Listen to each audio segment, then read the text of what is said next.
dan Elena, Pernikahan Kontrak, Bab 58. Suasana kamar tampak temaram ketika Bima membuka pintu kamarnya ketika baru saja pulang dari kantor. Hanya lampu tidur di atas nakas yang terlihat menerangi ruangan kamar tidurnya yang luas. Mata coklat pria itu menangkap satu sosok perempuan yang tengah tertidur lelap di atas tempat tidur king size miliknya. Tak berserang lama, matanya kembali menangkap tiga sosok lainnya yang tergeletak begitu saja di atas karpet mahal yang membentang di lantai kamar, tepat di samping tempat tidur besarnya itu.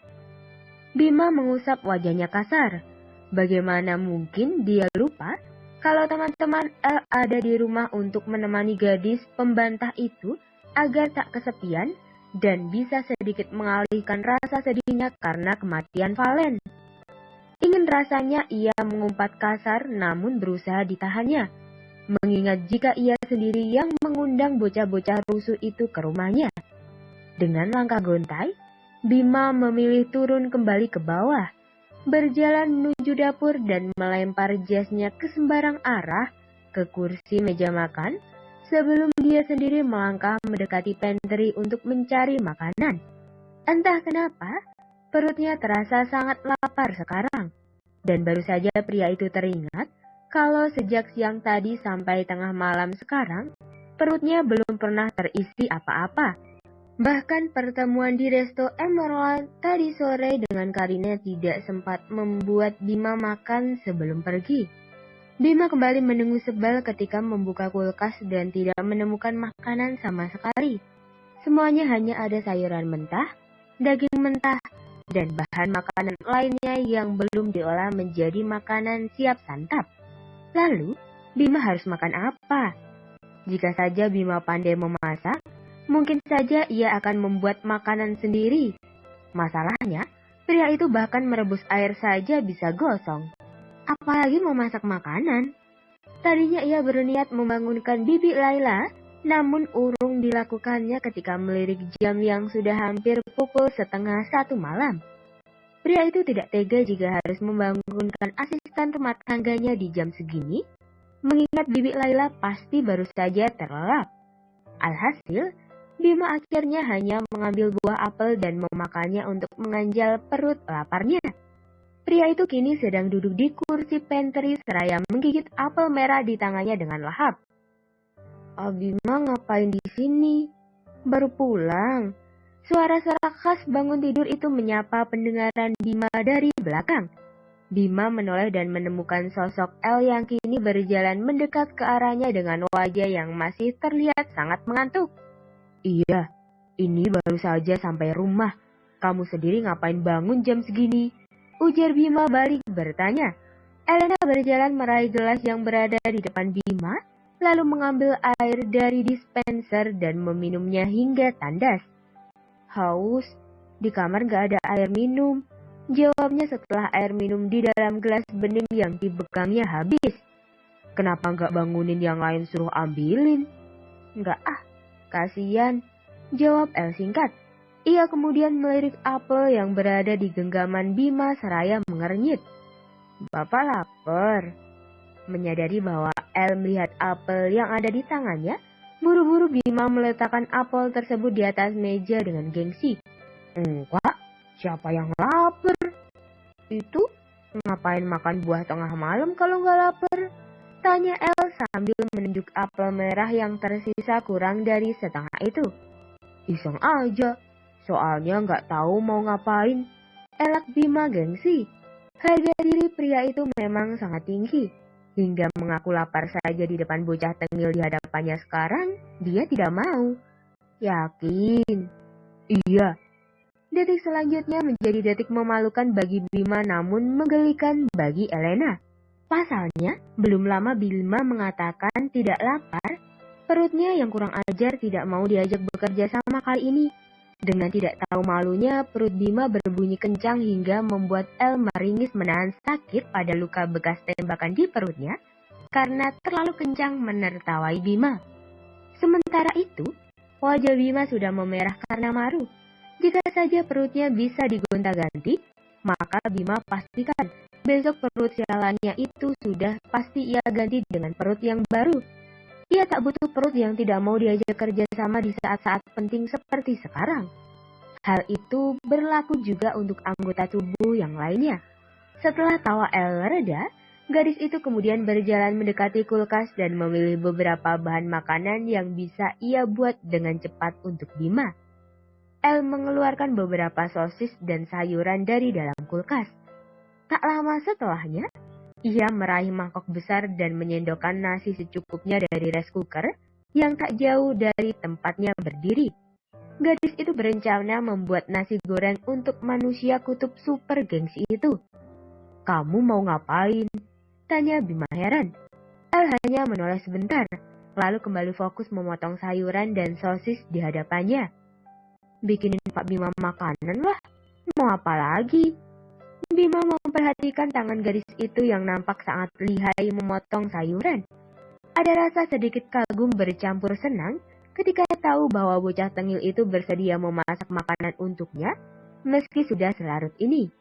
Jika diperhatikan, mereka sudah tampak seperti pasangan romantis di sinetron-sinetron yang biasanya Nyonya Puspa tonton ketika malam. "Perut kamu kan lagi sakit, El," peringat Bima kepada El. Elena menghentikan aktivitasnya sebentar. Gadis itu memegangi perutnya yang terluka sejenak sebelum membalas perkataan Bima. "Gak apa-apa kok, udah agak mendingan sekarang. Gak akan sakit kalau cuma dibawa bikin nasi goreng doang." "Kamu yakin?" tanya Bima ragu. El menoleh menatap Bima sambil tersenyum kecil. "Iya, saya yakin Pak." Bola matanya berputar jengah. Akhirnya Bima mengalah dan membiarkan El memasak nasi goreng untuknya. Meski sedikit khawatir karena kondisi El yang masih belum pulih sepenuhnya. Namun, Bima tetap membiarkan Elena melanjutkan memasak karena ulah perutnya yang sekarang tidak bisa lagi kompromi karena kelaparan. Perut Bima terasa semakin berbunyi ketika ia mencium bau harum dari nasi goreng yang Elena sajikan di atas piring. Rasanya, air liur Bima sudah ingin keluar menetes hanya karena mencium bau masakan bocah tengil itu. Masakan El memang selalu juara. El meletakkan piring berisi nasi goreng itu di depan Bima. Ia kemudian melangkah mengambil air minum untuk Bima sebelum mengambil tempat duduk di sebelah suaminya itu. "Kamu kok masih di sini? Istirahat lagi, Gi?" perintah Bima dengan mulut penuh nasi goreng. Gadis di sampingnya tampak enggan beranjak dan justru menggeleng menolak perintahnya. "Saya di sini aja dulu sampai Pak Bima kenyang." "Buat apa?" tanya Bima heran. El hanya mengangkat bahunya. "Kata almarhum mama saya, kita nggak boleh ninggalin suami kita makan sendirian. Katanya itu nggak boleh, nggak baik." Terang El dengan tatapan menerawang jauh ke masa lalu. Masa di mana kedua orang tuanya masih ada. Masa di mana Elio masih ceria dan tidak terbaring lama di rumah sakit seperti sekarang. "Ya, meskipun Pak Bima cuma suami kontrak saya, tapi ikatan kita sah di mata agama. Jadi, saya juga harus tetap melayani Pak Bima seperti ini. Setidaknya, saya sudah melakukan amanat almarhum mama dengan baik. Toh, makan sendirian memang gak enak kan?" ujar El menutup ceritanya. Tangan Bima yang tadi gencar menyendokkan nasi goreng ke dalam mulutnya langsung terhenti. Ia menoleh kepada gadis yang kini duduk di sampingnya dengan tatapan yang sulit diartikan. Mata elangnya bertemu langsung dengan mata sendu milik gadis manis yang selalu dipanggilnya bocah tengil itu. Entah mengapa, keduanya merasa lebih saling mengerti jika bertatapan seperti ini dibanding jika berbicara secara langsung. Lama saling bersitatap. El lebih dulu memutus kontak mata di antara mereka, lalu disusul Bima yang langsung berdeham canggung. "Boleh aku minta sesuatu dari kamu?" tanya Bima lembut. "Apa?" El balik bertanya dengan tatapan heran. "Mulai sekarang, aku minta kamu jangan panggil aku pakai Pak lagi. Cukup Bima saja." Mata El langsung membola ketika mendengar permintaan Bima. Sungguh, El tidak pernah menyangka bahwa Bima akan meminta hal itu darinya. Tetapi, "Gak ada tapi-tapian, El," potong Bima cepat. "Satu lagi, jangan pakai bahasa formal lagi. Cukup pakai aku, kamu mulai sekarang. Dan kalau kamu keras kepala melanggar, aku akan kasih kamu hukuman. Lanjut Bima yang kini kembali memakan nasi gorengnya. Apaan sih Pak? Jangan bercanda deh, ujar El menanggapi. Cukup menggelikan mendengar jika harus memakai kata aku kamu untuk berbicara dengan Bima. Ditambah lagi, pria itu menyuruh El memanggilnya tanpa embel-embel Pak lagi, benar-benar membuat El sedikit risih. Bima meneguk air putih yang tadinya diambilkan El untuknya. Ia kemudian memposisikan tubuhnya berhadapan langsung dengan Elena. Tanpa aba-aba dan tanpa kesiapan dari Elena, Bima dengan cepat meraih tengkuk El dan mencium bibir tipis gadis itu dengan lembut. Bukan kecupan kilat seperti biasa yang Bima berikan, melainkan pangutan menuntut layaknya sepasang kekasih yang memang sudah cukup umur untuk melakukannya. Sementara El yang belum menyadari apa yang terjadi hanya bisa terdiam tanpa tahu melakukan apa, hingga dirasanya tangan Bima meraih tangannya satu persatu untuk ia letakkan di pinggang pria itu. Elena hanya menurut dan mencengkeram ujung kemeja putih Bima dan mencoba memejamkan mata, menikmati hal yang Bima tawarkan. El tidak menampik bahwa ciuman yang Bima berikan mampu membuat Elena lupa daratan dalam sekejap. Yang ia tahu hanyalah bahwa ia juga menginginkan hal yang Bima lakukan terhadapnya sekarang. Bima melepas panggutannya ketika ia merasa asupan oksigen di sekitarnya mulai menipis.